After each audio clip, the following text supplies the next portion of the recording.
Hello, what is up mga moms or sir mom? Ako po si Ralph C. Fresh, ang visual artist from Manila, Philippines. And today we are going to compare the Batman, Armored Batman na Funjoy and McFarlane toys. Both from Batman vs. Superman Dawn of Justice. Okay, so first yung height nila, this one is 7.5, this is around 7.75 inches tall. Tapos sa paint application, this has a brown hue. Ito naman medyo silver. So very bright silver ang ginamit dito sa part na to. So they have used a dry brushing technique dun sa armor nila. Tapos naglagay din sila ng mga washes para ma-emphasize yung mga deep parts and ma-highlight naman yung mga nakaangat na mga parts. So this one walang mga paint effects, and yung paint walang mga weathering and walang weathering using paint, pero merong mga physical weathering din like mga scratches. Ayan. Tapos sa paint job na ginawa nila dito sa metal or dun sa armor, merong brown hue. So I think yun yung style na gusto nilang gawin for this kind of armored Batman. In terms of itong belt na part, medyo loose siya. Dito okay ako dito kasi fixed na yung sa McFarlane Toys. Nilagyan ko nga ng blue tack to kasi ano talaga loose, natatanggal yung belt. Medyo weak yung kanyang belt strap. Tapos sa cape naman, itong cape ni Funjoy, textured din siya pero mas manipis, mas manipis siya compared dito sa sa McFarlane Toys na ito, very I think this is thicker than this. Tapos weathered din yung part na nasa baba, or yan, weathered din yung lower part ng kanyang cape for a distressed look. Yan, dito meron lang mga cuts na parang bat na curves. Yan. Okay, next yung sculpt nila, mas bulky ito. Mas bulky si McFarlane Toys kaysa kay Funjoy. May mga kanya-kanyang style eh. So I prefer this style of sculpt, and I prefer this style of paint naman.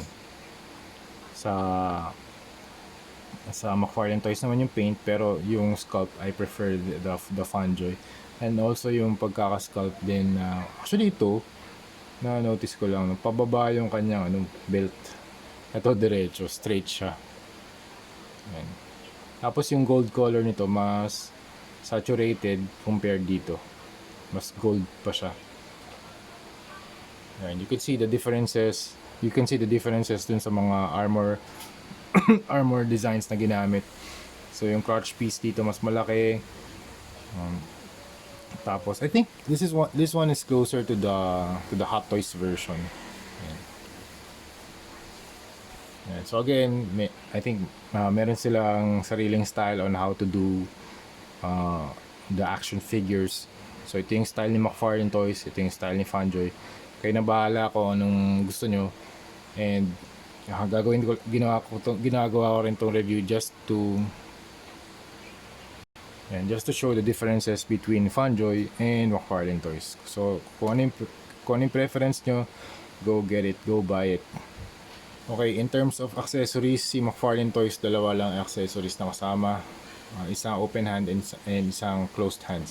Pero si Funjoy, grabe, napakarami accessories. You have the Kryptonite Spear, grenade launcher, extra faceplate, grappling gun, 1, 2, 3, 4, 5. 5 na extra hands.